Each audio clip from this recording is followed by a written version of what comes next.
What is going on, you guys? Welcome back to the channel. My name is Trey, and if you can't already kind of tell from what's behind me, guys, kind of a big Dragon Ball Z fan. And this is my beautiful girlfriend. Hi guys, I'm Kailey, just now getting into the Dragon Ball Z series and loving it. And today we're reacting to Dragon Ball Z episode 6. And the name of that episode is No Time Like the Present. And I'm really excited. Let's get started. So guys, without further ado, we are going to be hopping into the aftermath of the battle between Goku, Raditz, and Piccolo, and I guess Gohan. So, let's go ahead and get into it. Ready? Kami took it? I didn't hear anything you That's said. right. That meddling old fool. Huh? I don't know why, and to be honest, I really don't care. Goku's dead either way. What do you think, Master Roshi? Poor Goku. Kami is the guardian of the Earth. Whatever he's doing, we can at least take comfort in knowing his intentions are good. Yeah, well, I, for one, will Hope take so. a lot more comfort once we find the rest of the Dragon Balls and wish Goku back. Yep. We really could use Yamcha's help right now, but as usual, he's never around. 'Cause you dumped him, right? Hey, how is this Raditz guy able to Krillin. find Goku? I mean, the world's a That big was a low place, blow. but he came right to him. That device on his face is some kind of sensor. Before we see Goku in the afterlife, I'm curious as to the impact of his sacrifice on the other characters.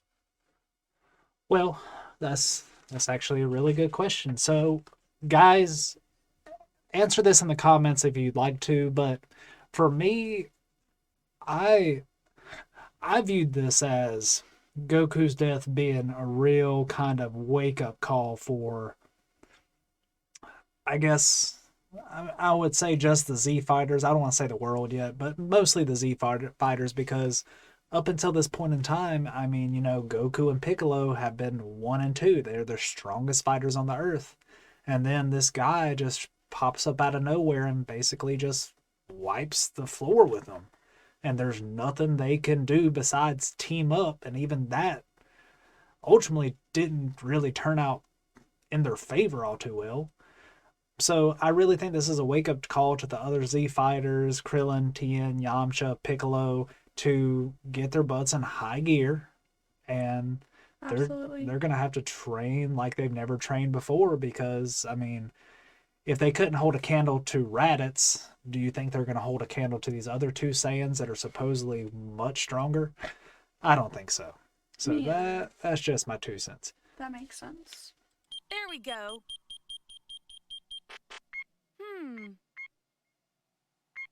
Does it work? I think it's been damaged. I'm gonna check the circuitry. Handy dandy pocket tool. Wow, this is pretty cool stuff. Yeah. There's definitely a short in here, but I think I can fix it. I'll reprogram it too. I think I can get it to display numbers in our own language. Look at Wow, Bulma Bulma, being you're a smarticle. genius. Don't worry, She I gets a know. gold Now let's star. get back to Master Roshi's. Once I fix this, we can find Yamcha and maybe Tien too. We humbly ask that you allow Goku to seek training from King Kai Please. himself. With your permission, of course. There is no hope for our planet if Goku doesn't receive King Kai's training. Goku, well, you certainly have a service record that merits letting you attempt to reach King Kai. But are you truly prepared to travel along Snake Way and risk the hardships that lay ahead? So, Goku's in the afterlife, and he's about to embark on the journey of Snake Way. Who is King Kai, and what's the significance of... What's the that significance character? of King Kai? Yeah. Well, that's another really good question. So King Kai is a renowned martial artist. So just like Goku has had previous teachers in the past, dating back to Gohan, Grandpa Gohan, Popo, Kami, Master Roshi, King Kai is going to be one of Goku's new teachers. So if Goku can ultimately get down Snake Way, he's going to train with King Kai. He's going to learn some new techniques from him and basically from then on out, King Kai is going to be a critical part to the story. Yeah, critical part of the story. That is a great answer. Now I'm understanding who King Kai is. Yep. And so just a quick little aside. So this big red guy up here, this is King Yama. So in layman terms, he is basically kind of like the doorman for heaven and hell. But is heaven and Hiffle the home for infinite losers? Yeah. That's fun. So basically, King Yama gets to decide if you get to chill out in the afterlife, be fun and whatever, or you get to go down to Hiffle and have a good time. Yikes. Yeah.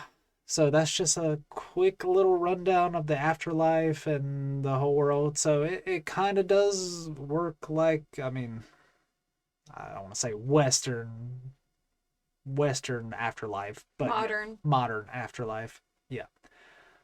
Yeah. And one cool little thing here is if you look back, Goku gets to keep his body in the afterlife, whereas not a lot of people are granted that kind of privilege. Absolutely, yes. But because Goku, pretty much from the time he was a young boy, he was saving people, saving the world, all kinds of fun stuff. He got to keep his body because he's a smarticle, good little boy. A smarticle particle. Smarticle particle. Yes, so let's keep going. Hey, does everyone end up here when they die, Kami? That's right. Did Raditz? Yes, everyone comes to this check-in station and King Yama decides what to do with them after that. Hey, did a guy named Raditz come here not too long ago? Goku, you must address him as King Yama. Yes, let me see. Oh, yes, your brother. I sent him below. What a case. You're starting to annoy me. Sorry. Sorry.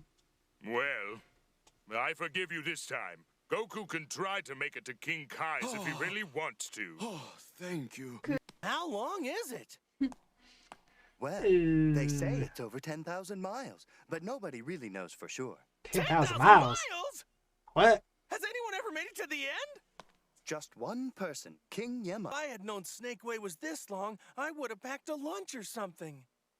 Oh, I wouldn't worry about food. You've got a very long way to I go. see. And believe you me, a lot more important things to worry about. Oh, right. Well, I better get started.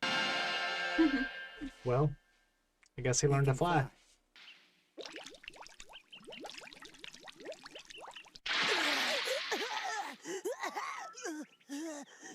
Come on, get up. There's no time to waste. Where am I? Where's my dad? That's enough. Bullcrap.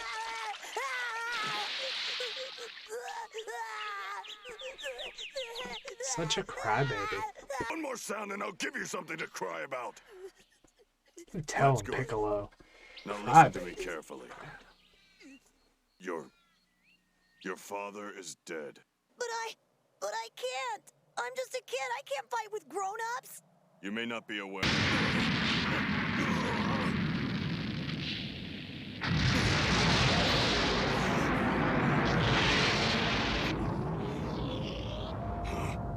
Oh, what the? Did I do that? That's right. So are you finally beginning to understand? So, Gohan's been taken away by Piccolo to train for the arrival of the Saiyan warriors. How does this training impact Goku's character development? Gohan. Oops, sorry about that. No, you're good. So this is gonna really set the stage for Gohan later on in the series. So this is his first real training session, I guess you could say, because I mean, you've seen Chi-Chi, you've seen how she is with Gohan. She wants him to be a scientist. She doesn't want Goku to train him or him to be around any martial artists so he doesn't have to fight. So him learning how to fight through Piccolo ultimately is going to strengthen their bond And you got to think, in this point in time, Piccolo in the series, I believe, is like 7, and Gohan's like 4. So there's not really like a huge age gap. It isn't like an adult trying to teach a 4-year-old. It's a 7-year-old trying to teach a 4-year-old. So I would say they're kind of Equals?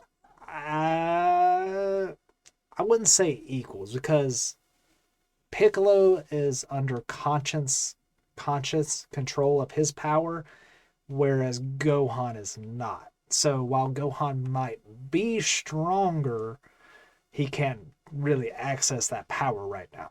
And it really ultimately comes when he's under a lot of stress, duress, or something really emotional is happening, or friends or family are getting hurt, things along those lines. So this is a really significant part of the series because it builds a level of companionship and really solidifies Piccolo as being one of the Z fighters. But because beforehand he was just kind of there, he was Goku's rival. But through teaching his rival's son, he became one of the guys. Yeah. One of the boys. One of the boys. So let's keep going. All right. It's very rare to have such power at your age. But to use it, you have to learn to control it. That's why we're here. I'm going to help you unlock your potential, so you can grow to be a true fighter like your father and me. A true fighter. I don't want to be a fighter. I want to be an orthopedist when I grow up. Is that so? Well, Why? you still can, but first you have to Chi-Chi, what are you doing? when they arrive. If we can't stop them, they'll wipe out everyone on Earth. Then you won't grow up to be anything. But I'm afraid. You'll be far more afraid of me if you don't do exactly what I say. No more whining.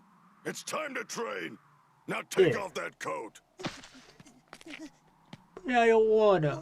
Why do I have to train with you? Why can't I train with my dad when he gets back? Well, first of all, You go too there's easy. no telling how long it'll take the others to find the Dragon Balls. Second, you're gonna have to learn fast, kid. And I don't plan on going easy on you like Goku would. So the Z Fighters are discussing Dragon Balls and the possibility of using them to bring Goku back from the dead. How does the quest for the Dragon Balls tie into the story? Well, I mean, the show is called Dragon Ball Z, so I mean, it's like an overarching quest. They are the magical orbs, all powerful orbs that can grant you whatever wish that you want if you collect all 7. So that's always An overarching theme. overarching kind of theme, but they're, without spoiling it, the Dragon Balls can change a little bit. If you guys know what I mean. She doesn't know what I mean, but you know what I mean. The Dragon Balls can change a little bit.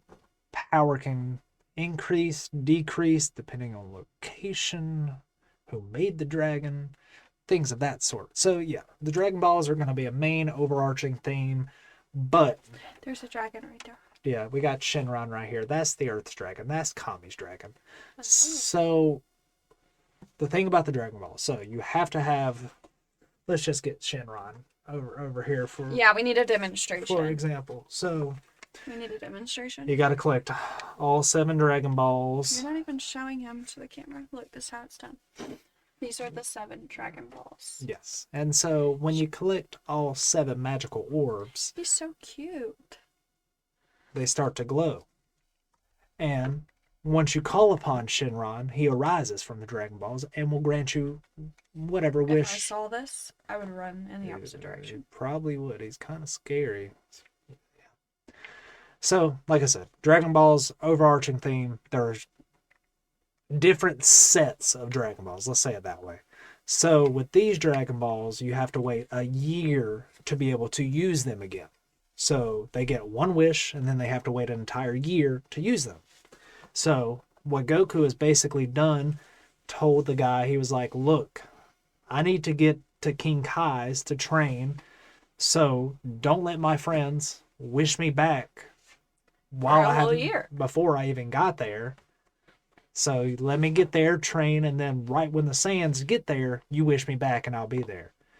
So the Dragon Balls are, like I said, overarching theme throughout the rest of the series. I mean, there's going to be all kinds of wishes made, crazy wishes, but they'll always be there. So, yeah, that's it. So let's keep going.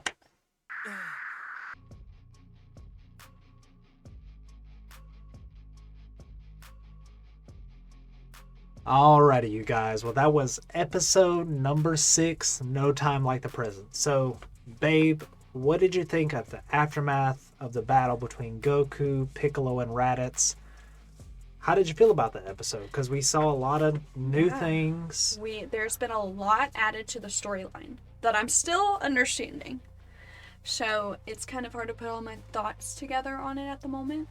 I think I need to sleep on it, let it all kind of simmer and marinate, and then.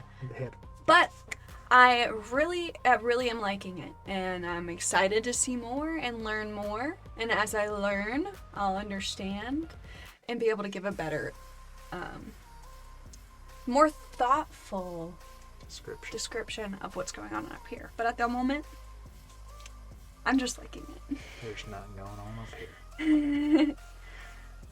But I understand why it's so popular, and I'm just really enjoying, Goku's transformation. From just this kid, and he's kind of consistent in the way he acts. He's just a little more fatherly now, and it's interesting to see that dynamic change and him fight for his, like any father would fight for their children. So, and Chi-Chi, I relate with Chi-Chi a lot. She's very dramatic. I am also very dramatic, so I like those comedic relief moments throughout the series.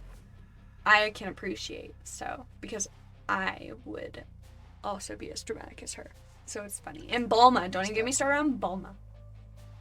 I love Bulma. She's great. She's got that little pocket thingy with all the little gadgets. And she is a literal genius. She is a genius. And I really liked the voicemail. The voicemail of Master Roshi. Master Roshi's voicemail. Dr. Roshi. Dr. Roshi, yeah. Please leave a detailed description. But the fight scene was really, really cool as well. And it was cool to see Piccolo grow his own arm back. So, guys, that was the end of the episode for today. If you're liking what we're doing, make sure you go down, like, comment, subscribe. If there's anything else you'd like to see us watch, have it be, Kai, GT, Super. We tried the original OG Dragon Ball, but guys, we got blocked. We could not post any of those episodes, so I don't know what that's about. So, possibly we might set up a Patreon and start putting stuff on that just so we can really give you the full episodes, full unedited versions of our full reactions, because, YouTube, we got to kind of trim it down to make it acceptable for the copyright. But other than that, guys, that's the end of the episode for tonight. Peace, love, happiness to you. And always, guys, be easy.